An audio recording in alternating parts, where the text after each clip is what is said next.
ইব্রাহিম আলাইহিস সালাতু ওয়াস সালামকে নিয়ে যাচ্ছে, শয়তান ওয়াসওয়াসা দিয়েছে হাজেরার কাছে, ব্যর্থ হয়েছে।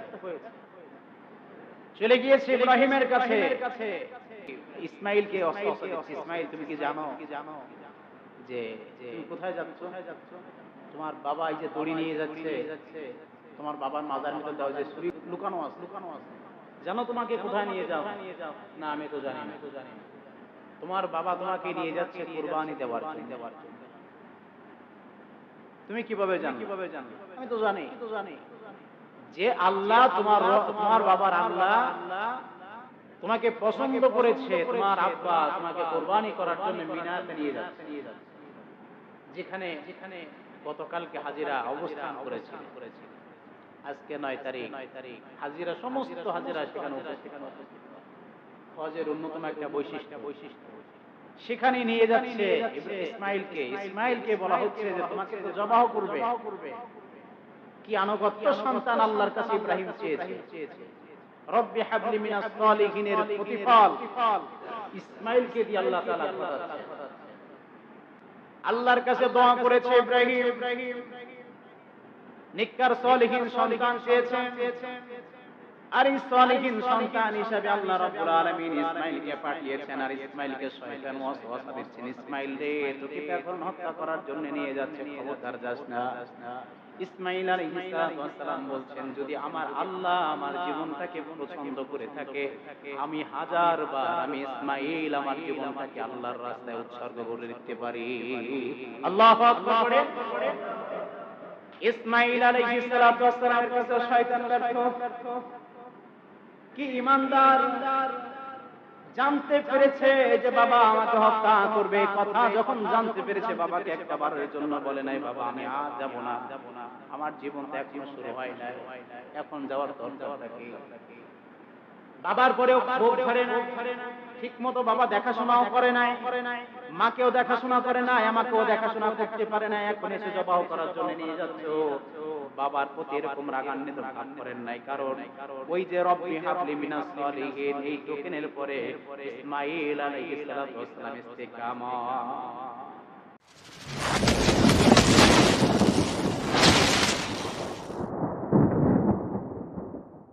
মহান আল্লাহ রাব্বুল আলামিনের আলিশ শান দরবারে লাখ শুকরিয়া আদায় করছি যে আল্লাহ সুবহানাহু ওয়া তাআলা এই অসংখ্যময় পৃথিবীর অসংখ্যময় পরিবেশ থেকে মুক্ত করে পাপ-পঙ্কিলতায় ভরপুর অন্ধকার আচ্ছন্নের ঘোর আযাব থেকে, অমানিসা থেকে, জুলুমাত থেকে রহমতের হাতছানি দিয়ে মহান আল্লাহ সুবহানাহু ওয়া তাআলা আজকের এই আরাফার দিনে তার ঘর বাইতুল্লাহ জুমার নামাজ আদায়ের লক্ষ্যে আসার এবং বসার তৌফিক দান করলেন।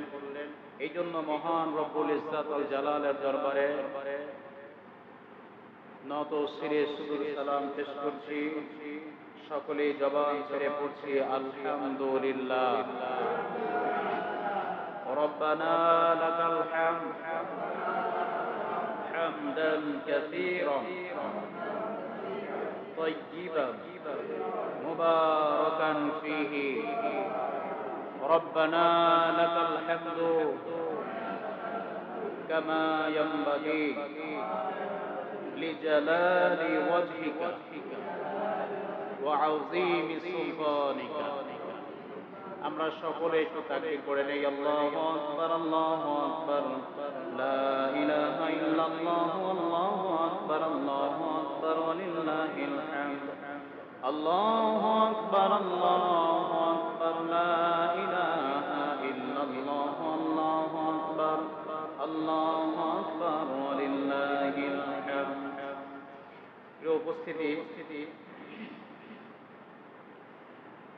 পবিত্র জিলহজ মাসের দ্বিতীয় জুমায় আল্লাহ পাক রব্বুল আলামিন বড় মেহেরবানি করে ভালোবেসে তারই ঘর বাইতুল্লাহ আসার সুযোগ দান করে দিয়েছেন।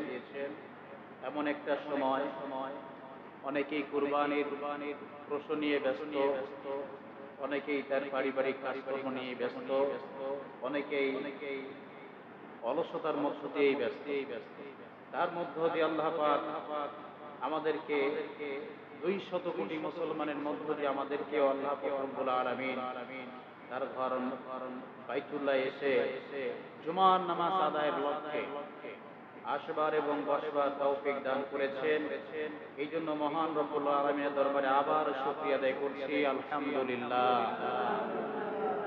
প্রিয় উপস্থিতি, আজকের যে দিনটা খুবই গুরুত্বপূর্ণ এবং মহামান্বিত একটা দিন, আরাফার আজ দিন।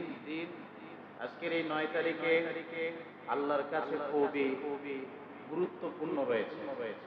এমনকি আজকের দিনে অনেক মানুষ রোজা রেখেছে।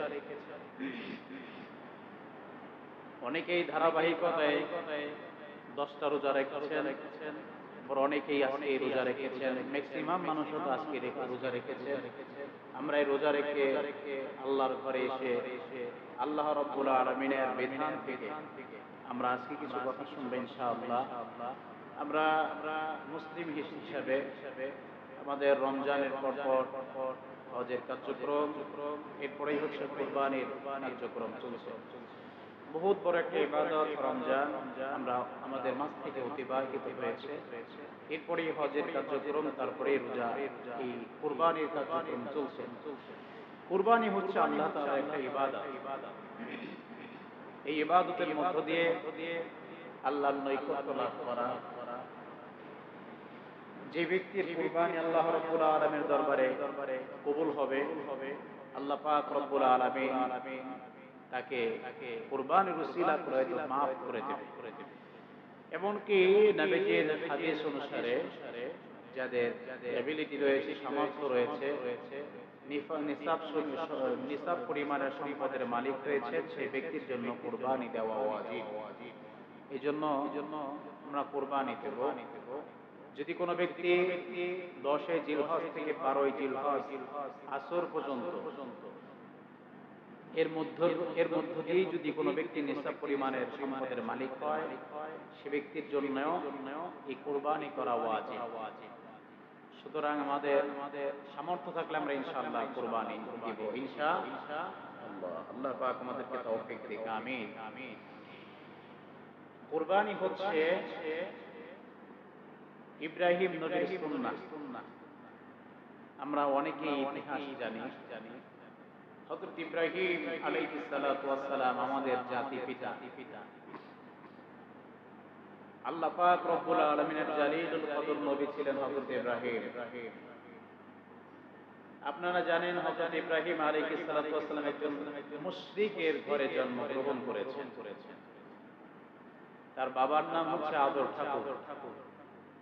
তিনি ওই ঘরে জন্মগ্রহণ করার পরেও কোনদিন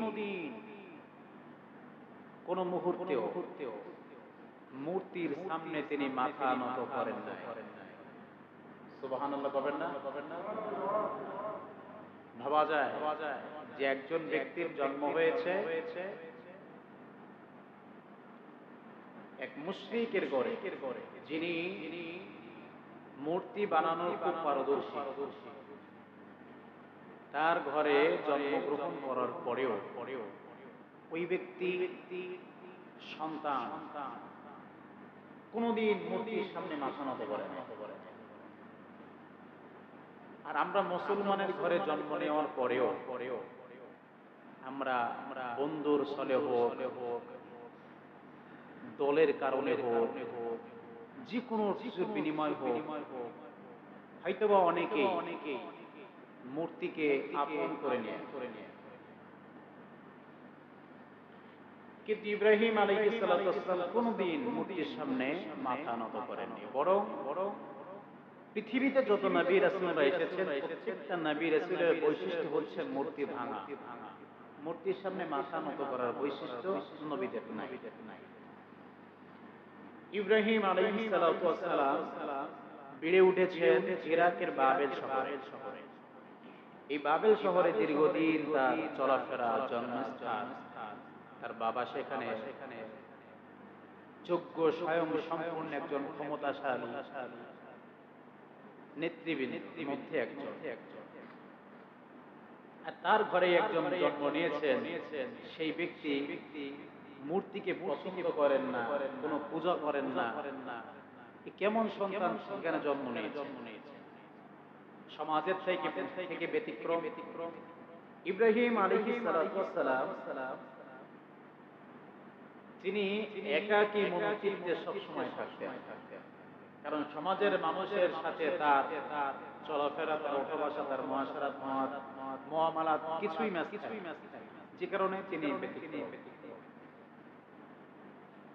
সমাজের মানুষ থেকে প্রস্তাব দিল, চলো ইব্রাহিম আমরা মূর্তি পূজায় যাই, মেলায় যাই।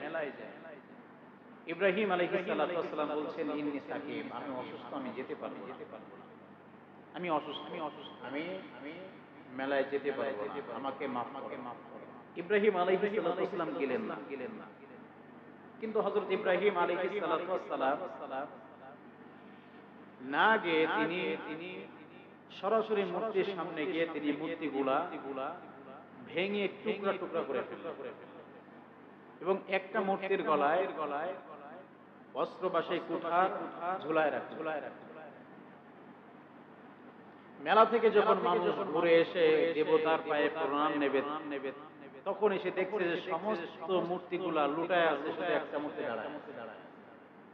তো কে ভাঙলে উঠলো, কার কাজ? সবাই তো মেলায় চলে গেছে। যায়নি কে? যায়নি ইব্রাহিম নবী যায়নি। ইব্রাহিমের হয়তো কাজ দেখা হলো ইব্রাহিম উপস্থিত হলো। ইব্রাহিমকে প্রশ্ন করা হলো, ইব্রাহিম তুমি কি এই কাজ করেছো? ইব্রাহিম বললেন যে কেন আমি তোমাদের এই কাজ করতে যাব? এই কাজ তো তোমাদের এই বড় দেবতাই করেছে। তখন তাদের গণ্যমান্য ব্যক্তি নেতা কর্মীরা বলল যে তুমি ভালো করেই জানো, আমরা ভালো করেই জানি যে আমাদের দেবতারা কথা বলতে পারে না, কথার কোনো প্রতিবাদ করতে পারে না, হাত নাড়াতেও পারে না, তাদের কোনো শক্তি নেই, তারা এগুলো কিছু করতে পারে না, তুমি ভালো করেই জানো। ইব্রাহিম আলাইহিস সালাম তিনি বললেন যে যেই দেবতা, যেই প্রভু হাত নাড়াতে পারে না, কথা বলতে পারে না, প্রতিহত করতে পারে না, তোমরা কেমনে সেই প্রভুর ইবাদত করো? ওখানের মানুষের বুঝতে বাকি থাকলো না এই কাজ ইব্রাহিম। ধরো তাকে আগুনে জ্বালাও। বিশাল বড় আগুনের কুণ্ড বানানো হল।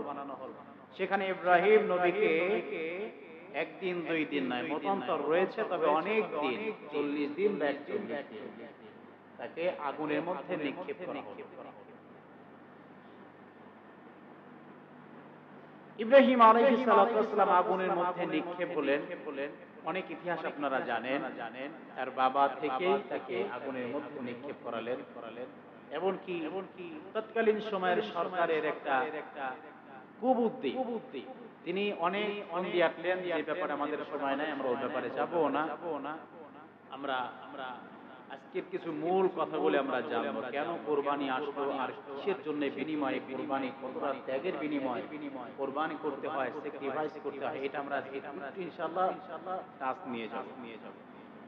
ইব্রাহিম আলাইহিস সালামকে ছেড়ে দেওয়া হলো আগুনের মধ্যে। তিনি একদিন 2 দিন নয়, 40 থেকে 41 দিন পর্যন্ত তিনি আগুনের মধ্যে রয়েছে। হযরত ইব্রাহিম আলাইহিস সালাম এই 40 দিন যাবত আগুনের মধ্যে যখন পুড়ছিলেন, এমন তো অবস্থায় নমরুদ দেখছে যে আগুনের মধ্যে জিবরিল আমিনের সাথে হযরত ইব্রাহিম মুলাকাত করছেন। আশ্চর্যান্বিত কাহিনী, হযরত ইব্রাহিম আলাইহিস সালাম যাকে আগুনের মধ্যে দেয়া হয়েছে, আগুনের দগ্ধতা এত বেশি, এত পাওয়ার এত বেশি, উচ্চতা থেকে যদি পাখি উড়ে যায়, পাখি পর্যন্ত ঝলসে পড়ে যায়। আর সেই আগুনের মধ্যে ইব্রাহিমকে ফেলানো হলো, সেই ইব্রাহিম কেন এখনো পর্যন্ত জ্বলছে না? আবার দেখা যায় জিবরাইল তার সাথে মুলাকাত করছে, মুসাফা করছে। হযরত ইব্রাহিম আলাইহিস সালামকে আল্লাহ পাক রব্বুল আলামিন বলছেন, ইব্রাহিম তুমি আগুনের মধ্যে গিয়ে, জিবরাইলকে বললেন, জিবরাইল আগুনের মধ্যে গিয়ে ইব্রাহিমের সাথে তুমি বন্ধুত্ব করো, ইব্রাহিমের সাথে তুমি সঙ্গ দিবা। আবার আগুনকে অর্ডার করে দিল, আগুনকে বলে দেওয়া হলো, আগুন তুমি তো ঠান্ডাই থাকবা, অতিরিক্ত ঠান্ডা হবে না। যেভাবে ইব্রাহিম তার নিজ বাসস্থানে বসবাস করতো তার চাইতেও আরামদায়ক তুমি হয়ে যাবা। ইব্রাহিম আলাইহিস সালামের জন্য আগুনগুলা একেবারে এয়ার কন্ডিশনের মতো হয়ে গিয়েছে। সুবহানাল্লাহ। যে আগুনের মধ্যে মানুষ পড়লে মানুষের পুরো বডিটাই ভস্ম হয়ে যাবে, এমন একটা আগুনের মধ্যে ইব্রাহিম একদিন দুই দিন না, টানা 40 দিন পর্যন্ত যেখানে অবস্থান করলেন। 40 দিন পরে যখন জান্নাতি পোশাক পরে হযরত ইব্রাহিম আলাইহিস সালাম আগুন থেকে বেরিয়ে আসলেন, গোটা বাবেল শহরের মধ্যে প্রত্যেকটা মানুষ এই দৃশ্য দেখলো। দেখার পরেও আল্লাহর এই নিদর্শন দেখার পরে, এই করুণা দেখার পরেও, এই নিয়ামত দেখার পরে, কুদরত দেখার পরে বাবেল শহরের কোন মানুষ আল্লাহর প্রতি এবং ইব্রাহিমের প্রতি ঈমান আনেন না। ইব্রাহিম আলাইহিস সালাম বলছেন, হায়রে কপাল পোড়া জান, যেই শহরের মধ্যে আমাকে একদিন দুই দিন নয় 40 দিন পর্যন্ত আগুনের মধ্যে ফেলা হলো, সেই আগুনের মধ্য দিয়ে যখন আমি 40 দিন পরে বের হয়ে আসলাম, আর এই দৃশ্য দেখার পরে যদি কোনো ব্যক্তি যদি ঈমান না আনে, হেদায়েত না আনে, খোদার কসম ওই শহরে কোনো মানুষের মধ্যে হেদায়েত থাকতে পারে না। ইব্রাহিম আলাইহিস সালাম কি করবেন? ৮৬ বছর বয়স। ইতিমধ্যে আল্লাহর কাছে বলছেন, ওয়াকালা ইন্নী যাহিবুন ইলা রাব্বি সায়াহদি, আমি বের হয়ে পড়েছি আল্লাহর পথের দিকে, যে আল্লাহ রাব্বুল আলামিন আমাকে পথ দেখাবে। আল্লাহর দিকে ভরসা করে ইব্রাহিম আলাইহিস সালাম বাবেল শহরে ছেড়ে চলে যাচ্ছেন, সিরিয়ায় চলে যাবেন। হযরত ইব্রাহিম আলাইহিস সালাম সিরিয়ায় চলে যাওয়ার মধ্যে 1-2 কিলোমিটার নয়, শত শত কিলোমিটার নয়, হাজার হাজার কিলোমিটার ইরাক থেকে সিরিয়ায়, মাঝখানে মিশর শহর বাদে। এই মিশর দেশে যখন যাচ্ছিলেন, ঠিক তখন হাজরা আলাইহিস সালামের সাথে একটা সমস্যা ঘটেছিল, আমরা অনেকেই জানি। এক ফিরাউনের দ্বারস্থ হয়েছিল, আল্লাহ পাক রব্বুল আলামিন তাকে শাস্তি দিয়েছেন। এরপরে সারাকে নিয়ে গেলেন, সারাকে নিয়ে হাজরাকে নিয়ে চলে গেলেন। যাওয়ার পরে আল্লাহ পাক রব্বুল আলামিনের অনুমতি ক্রমে ইব্রাহিম আলাইহিস সালাম স্বপ্নে দেখছেন। এর আগে আর একটা কাহিনী ঘটলেন। আল্লাহ রাব্বুল আলামিনের কাছে ইব্রাহিম আলাইহিস সালাম আল্লাহর কাছে দোয়া করছেন, রব্বি হাবলি মিনাস সালিহিন। আল্লাহর কাছে ইব্রাহিম বলছেন, আল্লাহ আমি তো হয়তো আর কয়েকদিন থাকবো, বা আমার জীবনের অন্তিম লগ্নে আমি চলে এসেছি, তবে আমার একটা উত্তরসূরি, আমার একজন প্রতিনিধিত্বকারী, আমার একজন সন্তানের প্রয়োজন, যার কাছে আমি সবকিছু বোঝবাস করে দিয়ে চলে যেতে পারি। এই কথা আল্লাহর কাছে বললেন, দোয়া করলেন, রব্বি হাবলি মিনাস সালিহিন। ইব্রাহিম নবী আল্লাহর কাছে দোয়া করছে, আল্লাহ তুমি আমাকে একটা নেককার সালেহিন সন্তান দান করো। এই দোয়া আল্লাহর কাছে বললেন ইব্রাহিম আলাইহিস সালাম। তখন তার বয়স কত? ৮৬ বছর। কত বছর? ৮৬ বছর বয়সে বলছেন, আল্লাহ তুমি আমাকে এমন একটা প্রতিনিধিত্বকারী দিয়ে যাও, রিপ্রেজেন্টেটিভ আমাকে একজনকে দিয়ে যাও, যাকে আমার নবুয়তি বুঝায় দিয়ে, আমার দায়িত্ব বুঝায় দিয়ে আমি যেন নিশ্চিন্তে থাকতে পারি। ৮৬ বছর বয়সে তিনি বললেন। এর আগে তার কোনো ছেলে সন্তান হয় নাই, মেয়েও হয় না, কোনো বাচ্চাই হয় না। এই ৮৬ বছর বয়সে আল্লাহর কাছে দোয়া করছে, রব্বি হাবলি মিনাস সালিহিন। জোরে পড়ি আল্লাহু আকবার। সন্তান পাইতে গেলে আল্লাহর কাছে দোয়া করতে হয়। কি করতে হয়? কি করা লাগে? দোয়া করা লাগে। আল্লাহর কাছে দোয়া করা লাগে, রব্বি হাবলি মিনাস সালিহিন। এই দোয়া আল্লাহর কাছে করতে হয়, তবেই না আল্লাহ আপনাকে সন্তান দান করবেন। সন্তান তো আল্লাহর পক্ষ থেকে আসে। কার পক্ষ থেকে? আল্লাহর পক্ষ। একটা সন্তানের কত ভালোবাসা ইব্রাহিমের এই কাহিনীর মধ্যে রয়েছে। ৮৬ বছর বয়সে আল্লাহ রাব্বুল আলামিনের কাছে দোয়া করলেন, আল্লাহ তুমি আমাকে একটা নেককার সালেহিন সন্তান দান করো। আমাদের সমাজে তো ৮৬ বছর বয়সে কোনো সন্তান জন্ম নিতে পারে না, কিন্তু আল্লাহর কুদরতে একটা সন্তান পেয়েছে, দোয়া করেছেন ইব্রাহিম আল্লাহর কাছে। আমরা তো সন্তানের জন্য আল্লাহর কাছে দোয়া পর্যন্ত করি না। নেককার সালেহীন সন্তান আল্লাহর কাছে যেতে হয়, এবং সন্তান আসার পরে আল্লাহর কাছে দোয়া করতে হয়। এমন দোয়া করতে হয়, আল্লাহ আমার এই ঔরসে, আমার এই বংশের পরম্পরায় যতগুলি সন্তান দুনিয়াতে আসবে, প্রত্যেকটা সন্তানকে তুমি গুনাহমুক্ত রেখে দিও, গুনাহ থেকে যেন তারা মুক্তি থাকে। এই দোয়া প্রত্যেকের করতে হয়। আপনি করছেন কোন সময় দোয়া? নিজের সন্তানের জন্য তো আল্লাহর কাছে দোয়া চাই না। নিজের সন্তানের জন্য আল্লাহর কাছে তো অনেক পিতামাতা দোয়া চাই না। তো আমার উত্তরসূরি এবং আমার বংশ পরম্পরায় যারা আসবে তাদের জন্য দোয়া করা এবং তাদের ভবিষ্যতের জন্য দোয়া করে যাওয়া, এটা তো কপালের ব্যাপার। ইব্রাহিম আলাইহিস সালাতু ওয়াস সালাম দোয়া করছে, আল্লাহ তুমি আমাকে একটা নেককার সালিহিন সন্তান দাও, আর এই সন্তানের পরম্পরায় যারা আসবে সবাইকে তুমি গুনাহমুক্ত রেখে দাও। এই দোয়া ইব্রাহিম নবী করছেন, আমরা তো করি। সমাজের মধ্যে অনেক মানুষ আছে, সন্তান যেহেতু আল্লাহর নিয়ামত, অনেকেই আবার এই সন্তানগুলিকে হত্যা করে ফেলে। গর্ভে আসার সময় এই সন্তানগুলিকে হত্যা করে, এমন পাপিষ্ঠ আমাদের সমাজের মধ্যে আছে না? না, সন্তান গর্ভে আসলো, নিজের পায়ে দাঁড়াইতে পারে নাই, টাকা পয়সা গোছাইতে পারে নাই, এখনো ঠিকঠাক মতো সম্পদগুলা ঠিকঠাক ঠিক করতে পারে নাই, এখন পর্যন্ত সন্তান নেওয়ার সময় হয় নাই। দিদার সে সন্তান যখন গর্ভে আসে, এই সন্তানগুলি আবাসন করে যারা ফেলিয়ে দেয়, কাল কিয়ামতের ময়দানে এই সমস্ত পুরুষগুলা আসামির কাঠগড়ায় দাঁড়াবে। প্রত্যেকটা মানুষকে আল্লাহ রাব্বুল আলামিন খুনি হিসাবে দাঁড় করাবেন। খুনি প্রত্যেকটা মানুষ। আপনার গর্ভে সন্তান আল্লাহর পক্ষ থেকে এসেছে, সন্তান পাইতে গেলে আল্লাহর কাছে দোয়া করা লাগে, আর আল্লাহর পক্ষ থেকে সন্তান আসে, কোনো বাবা সাবা দিতে পারে না। এই সন্তান যেহেতু আপনার স্ত্রীর গর্ভে আসলো, আর আপনি সেই সন্তানগুলিকে নষ্ট করে ফেললেন, সন্তানগুলি কি দোষ করেছে? কাল কিয়ামতের ময়দানে এই সন্তানগুলো দাঁড়াবে,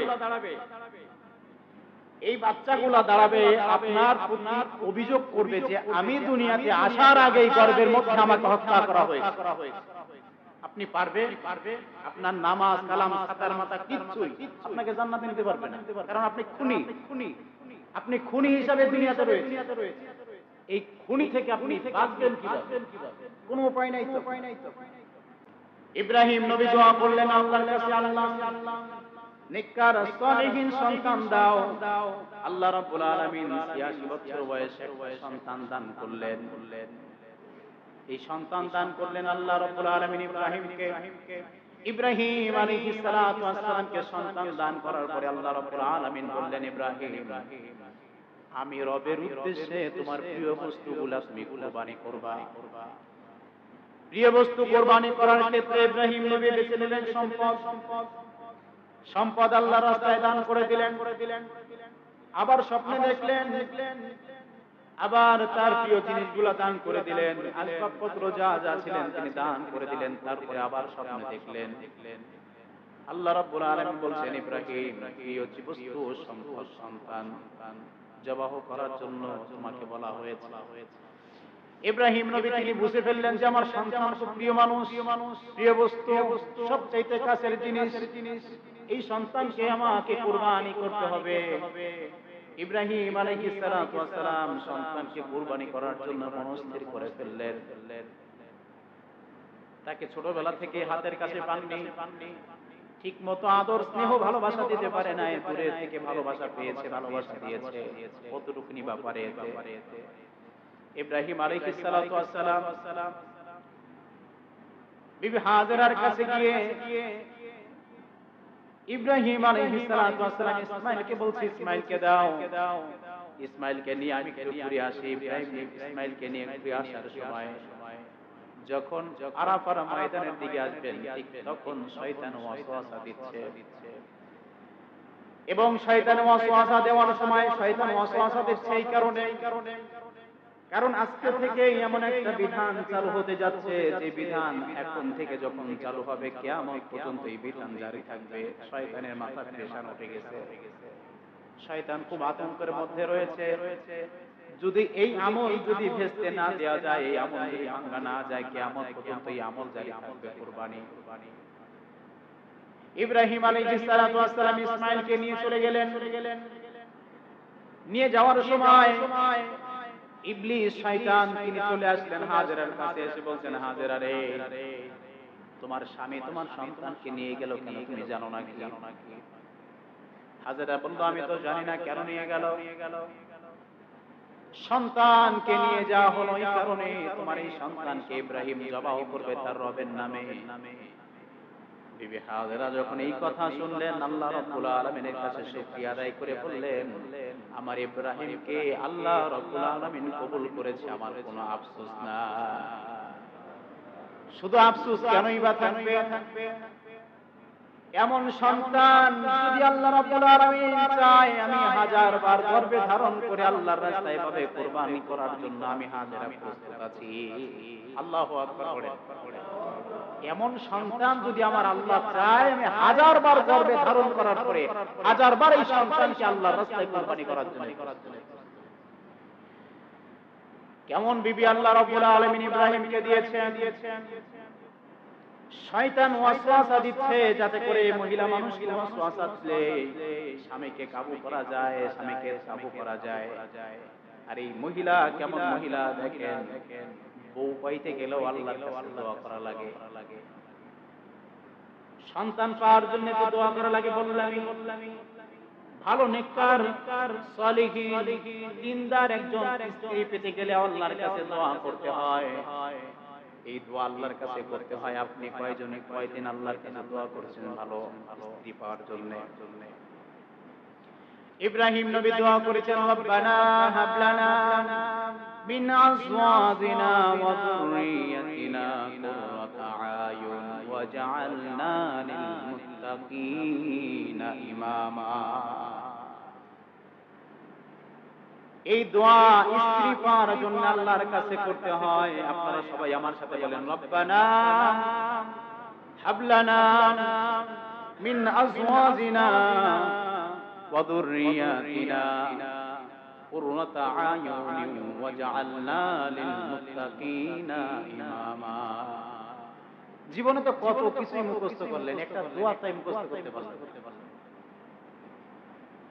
কত কিছুই মুখস্থ করলেন, স্ত্রী পাওয়ার জন্য আল্লাহর কাছে একটা দোয়া করতে হয়, আল্লাহ তুমি আমাকে নেককার সালেহে পরেজগারী একটা আমলকারী বান্দা আমার মধ্যে জুটায় দাও। এই দোয়া আল্লাহর কাছে এই দোয়া করে বলতে হয়, রব্বানা হাব লানা মিন আজওয়াজিনা ওয়া যুররিয়াতিনা কুররাতা আয়ুন ওয়াজআলনা লিল মুত্তাকিনা ইমামা।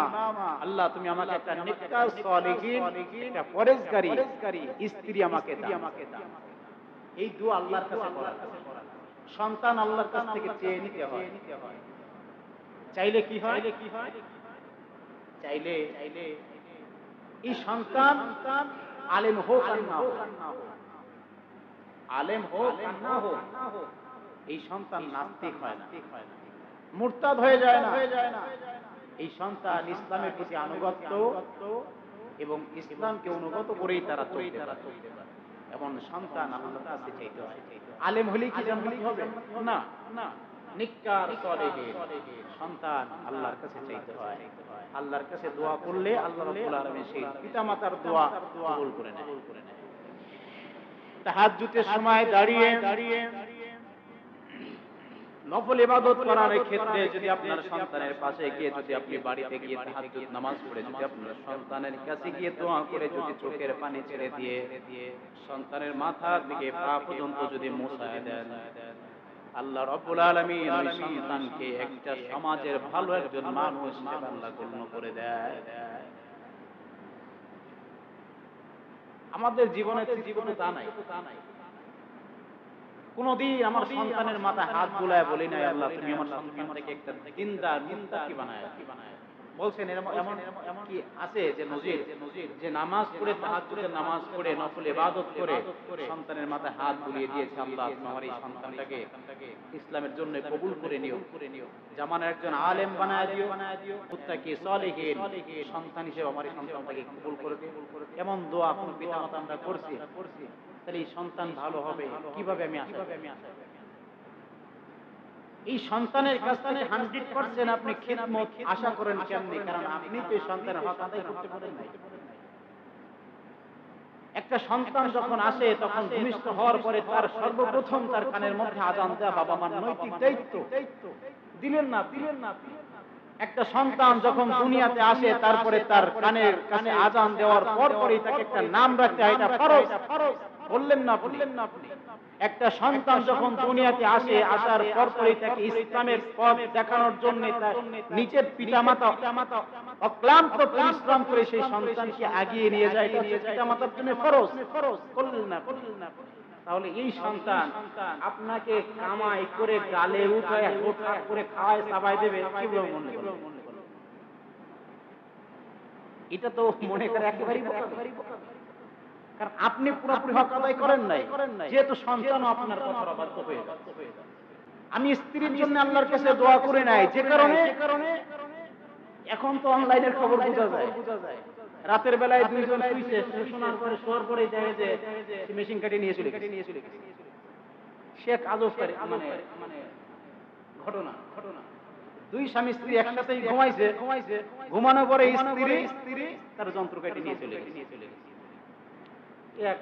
আজব দুনিয়া যে স্ত্রীর মধ্যে দিনদারিত্ব নাই, পরেশগারিতা নাই, সেই স্ত্রী কেমন কাজ করবে? এটাই তো স্বাভাবিক।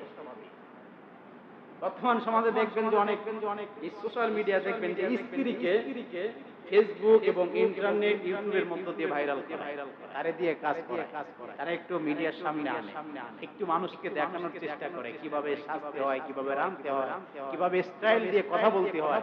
এগুলো মহিলাদের কণ্ঠ দিয়ে অনেক স্বামীরা করায় কিছু টাকা ইনকাম করার জন্য। এগুলি হারাম। এগুলি করার কারণেই তো সন্তানগুলি স্ত্রীগুলি বিপদগামী হয়ে যাচ্ছে। শেষে আপনার মতো সৌম্য সালালের কপালে লাথি মেরেছিল। এই জন্য আল্লাহর কাছে দোয়া করে, আল্লাহ নিক্কার সালেহিন সন্তান তুমি আমাকে দান করো, আমাকে একটা মহিষী নারী, আমাকে একটা দিনদার পরেশগারী মানে স্ত্রী তুমি আমাকে দান। এই তো আল্লাহর কাছে দোয়া করতে আমরা দোয়া করব তো ইনশাআল্লাহ যারা বিবাহ করেনি আল্লাহ তাআলা আমাদেরকে কবুল করুক, পড়ি আমিন। ইব্রাহিম আলাইহিস সালাতু ওয়াস সালামকে নিয়ে যাচ্ছে, শয়তান ওয়াসওয়াসা দিয়েছে হাজেরার কাছে, ব্যর্থ হয়েছে। চলে গিয়েছে ইব্রাহিমের কাছে, ইসমাইলকে ওয়াসওয়াসা দিচ্ছে, ইসমাইল তুমি কি জানো যে তুমি কোথায় যাচ্ছ? তোমার বাবা এই যে দড়ি নিয়ে যাচ্ছে, তোমার বাবার মাজার মধ্যে দাও যে ছুরি লুকানো আছে, জানো তোমাকে কোথায় নিয়ে যাও? না আমি তো জানি না। তোমার বাবা তোমাকে নিয়ে যাচ্ছে কুরবানি দেওয়ার জন্য। তুমি কিভাবে জানো? আমি তো জানি যে তোমার বাবার আল্লাহ তোমাকে পছন্দ করেছে, তোমার আব্বা তোমাকে কুরবানি করার জন্য মিনাতে নিয়ে যাচ্ছে, যেখানে গতকালকে হাজিরা অবস্থান করেছিল। আজকে 9 তারিখ হাজিরা, সমস্ত হাজিরা সেখানে উপস্থিত। হজের অন্যতম একটা বৈশিষ্ট্য সেখানে নিয়ে যাচ্ছে ইসমাইলকে বলা হচ্ছে যে তোমাকে তো জবাহ করবে। কি আনুগত্য সন্তান আল্লাহর কাছে ইব্রাহিম চেয়েছে। রব্বি হাবলি মিনাস সালিহিনের প্রতিফল ইসমাইলকে দিয়ে আল্লাহ তাআলা ঘটাচ্ছে। আল্লাহর কাছে দোয়া করেছে ইব্রাহিম, নিক্কার সালিহিন সন্তান চেয়েছেন, আর এই সালিহিন সন্তান হিসেবে আল্লাহ রাব্বুল আলামিন ইসমাইলকে পাঠিয়েছেন। আর ইসমাইলকে শয়তান ওয়াসওয়াসা দিচ্ছেন, ইসমাইল রে তোকে এখন হত্যা করার জন্য নিয়ে যাচ্ছে, খবরদার যাস না।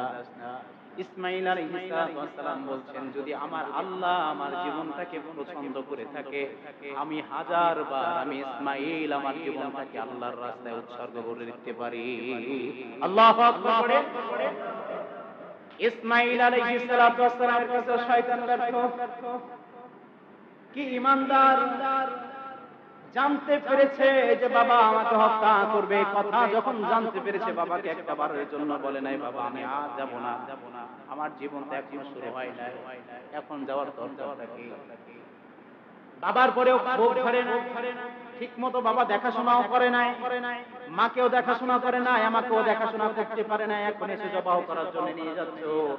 বাবার প্রতি এরকম রাগান্বিত ভাব করেন নাই, কারণ ওই যে রব্বি হাবলি মিনাস সালিহিন এই টোকেনের পরে ইসমাঈল আলাইহিস সালাতু ওয়াস সালাম ইস্তিকামত।